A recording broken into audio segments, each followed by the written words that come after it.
కానీ ఇక్కడ ఇది ఇంత హైదరాబాదీ నేటివిటీ ఉన్న మీరు సలాం హైదరాబాద్ నవల బహుశా ఇది 2006 2007 నాటికే తెలంగాణ ఉద్యమకారులు ఎక్కడున్నా సరే ఈ నవల గురించి మాట్లాడుకోవడం, తర్వాత ఈ నవల అక్కడక్కడ ఆవిష్కరణలు జరగడం నాకు బాగా గుర్తుంది. 2005లో నేను తెలుగు యూనివర్సిటీలో జరిగింది. ఒక్కటేమిటి జాతర, ఒక్కటేమిటి జనాలు మామూలు జనాలు కాదు. మీకు నిజంగానే హైదరాబాదీలో ఉన్న వాళ్ళ లైఫ్ స్టైల్ వేరు, వాళ్ళ ఆలోచన వేరు, ఒక పరిధి ఉంటుంది. అంటే అందరూ అట్లని కాదు, పరిధిలో ఉంటారు వాళ్ళు. ఇంత విశాలంగా మీరు ఎట్లా రాగలిగినారు? సలాం హైదరాబాద్ ఎందుకు రాయాలనిపించింది?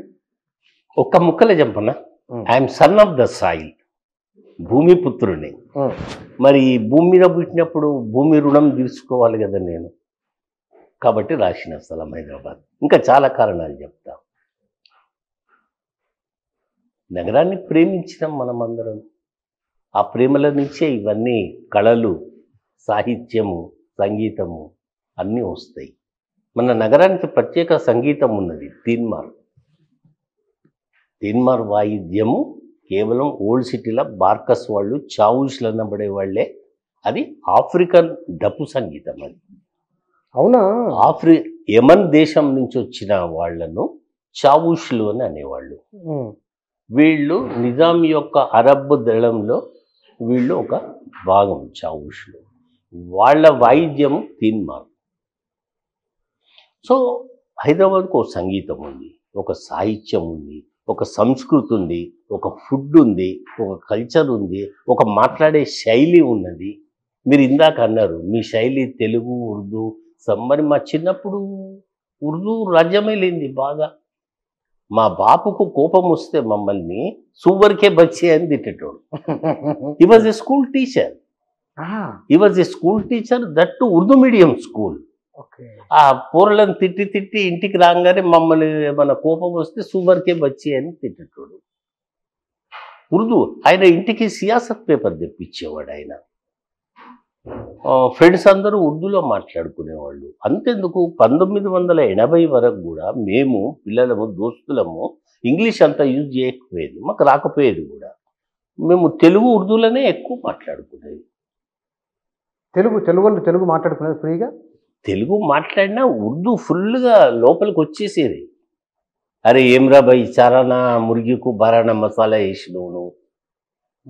సామెతలు, ఉర్దూ సామెతలు ఆ పుస్తకంలో నేను రాసిన హైదరాబాద్ జన జీవితంలో ఉర్దూ సామెతలు. ఇప్పుడు చారానా మురిగికో బారానా మసాలా మీకు చాలా బాగా తెలుసు. ఇంకో సామెత ఉంది, అరే ఖాయనై పియనై బారానే కా గిలాస్ పోడిదియే. ఎవడో అమ్మాయికుడు హోటల్కి పోయిండట ఛాయ్ తాగుదామని, ఏదో ఇట్లా చేయదానే కింద పడ్డది. బారానే కా గిలాస్ ఏవో. సో బారానా వసూలు చేసిండ్రు మన దగ్గర నుంచి.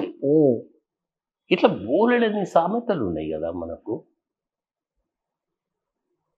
అయితే నేను హైదరాబాద్ ఎందుకు రాసిన అని మీరు అడుగుతున్నారు కదా. కొద్దిగా నేను పుస్తకాలు ఎక్కువ చదువుతా చిన్నప్పటి నుంచి.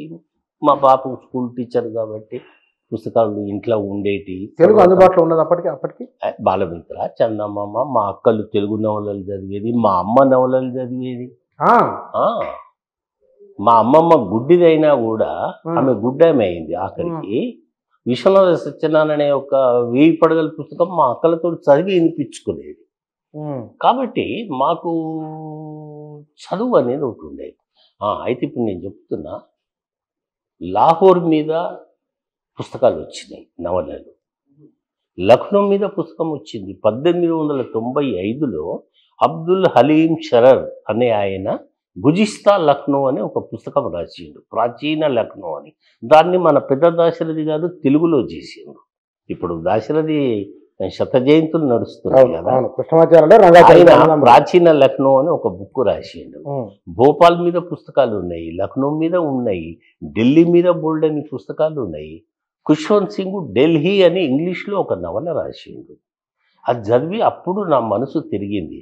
అరే అన్ని నగరాల గురించి పుస్తకాలు ఉన్నాయి, మన హైదరాబాద్ మీద పుస్తకం లేదు, ఇది ఎంత తప్పు. మనము ఇంకోటి అప్పుడు క్రిటికల్ రోజులు మనకు 2002-03లో హైదరాబాద్ను కేంద్రపాలిత ప్రాంతంగా చేయాలని కుట్రలు జరుగుతున్నాయి. అప్పుడు నేను ఫస్ట్ ఎవరిది హైదరాబాదు, 1001 శేష ప్రశ్నలు అని 2 పుస్తకాలు రాసి ఇట్లా కూడా కాదు, మన హైదరాబాద్ చరిత్ర సంస్కృతి 400 ఏళ్ళు కదా మనది, అవును. చరిత్ర సంస్కృతి వీటన్నిటినీ, జనజీవనాన్ని, ఇక్కడ నడిచిన ఉద్యమాన్ని, ఇక్కడ ప్రజలు వీళ్ళ యొక్క జీవన విధానము ఇవన్నీ రాయాలి అని చెప్పి నేను నిర్ణయించుకున్నా. ఇది మన హైదరాబాద్ యొక్క గొప్పతనం చెప్పి దీన్ని కేంద్రపాలిత ప్రాంతంగా చేయొద్దు అనేది నా ఆర్గ్యుమెంట్. అప్పుడు నరేంద్ర లూథరు ఇంగ్లీష్లో ఒక బుక్ రాసిండు, ద మెమరీస్ ఆఫ్ హైదరాబాద్ అని. అది నేను చదివిన, కానీ అది నాకు తృప్తిని ఇవ్వలేదు. ఎందుకు ఇవ్వలేదు తెలుసా? ఆయన చాలా గొప్పవాడు, ఐఏఎస్ ఆఫీసరు, మనమందరం ఆయనకు కృతజ్ఞులము, థ్యాంక్ఫుల్గా ఉండాలి. Being a Punjabi, he came to Hyderabad in 1956 as a IAS officer. So ఇక్కడి మనిషి కాదు ఆయన, దీని మీద ప్రేమతోటి ఆయన ఒక బుక్ రాసిండు. మనం ఎందుకు రాయొద్దు? మనం సన్ ఆఫ్ ద సాయిల్ కదా, భూమిపుత్రులం కదా, ఈ మట్టిలో పుట్టి పెరిగిన మొక్కలం కదా మనం రాస్తే, మన అనుభవాల నుంచి రాస్తే, మన స్వీయ అనుభవాల నుంచి రాస్తే ఎఫెక్టివ్ ఉంటుంది అది అని ఈ స్థలం హైదరాబాద్ పుస్తకానికి రాసింది. అద్భుతమైన ప్రశంస ఎవరి నుంచి, ఎక్కడి నుంచి, ఎట్లా వచ్చింది మీకు ఈ పుస్తకానికి? చాలా వచ్చినాయి కదా, తెలుగు యూనివర్సిటీ ఇచ్చింది. అద్భుతమైన ప్రశంసన. 3 నెలల్లో 1000 కాపీలు అమ్ముడుపోయినాయి, 1200 కాపీలు అమ్ముడుపోయినాయి 3 నెలల్లో. 3 నెలల్లో. తర్వాత ఈ పుస్తకం మొత్తము నా డబ్బులతో వేసుకున్నా. నాకు కాన్ఫిడెన్స్ ఏందా, మళ్ళీ నెక్స్ట్ ముద్రణ కోసము బొటాబొట్టి డబ్బులు వస్తే చాలు అనుకున్నా. చాలా డబ్బులు వచ్చినాయి నాకు. ఆ అన్ని డబ్బులతోటి 15-20 పుస్తకాలు నేను ప్రింట్ చేసుకుని, ఇంకా తర్వాత నా అన్ని పుస్తకాలకు డబ్బులు వచ్చినాయి. మళ్ళీ నేను వాటిని పుస్తకాల మీద పెట్టిన తప్ప నేను నా సొంతానికి వాడలేదు, మళ్ళీ సొంతానికి వాడుకోలేదు. నాకు అవసరం కూడా లేదు. Because I worked as a officer. Commercial tax అనేది, కమర్షియల్ ట్యాక్సెస్లో నేను డిప్యూటీ కమర్షియల్ ట్యాక్స్ ఆఫీసర్, పెద్ద హోదాతో రిటైర్. అంతకంటే ముందు నేను 10 ఏళ్ళు degree college lecturer. Degree college lecturer ఎక్కడ? లెక్చరర్ న్యూ సైన్స్ కాలేజ్ నారాయణగూడలో. I was political science lecturer, రాజనీతి శాస్త్రము ఉపాధ్యాయుడు నేను.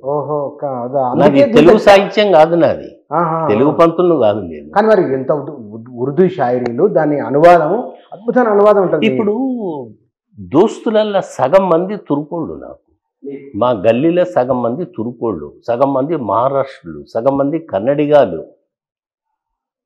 కాబట్టి నాకు ఒక కాంపోజిట్ కల్చర్, భిన్నమైనటువంటి సంస్కృతి మా గల్లీలో ఉండే.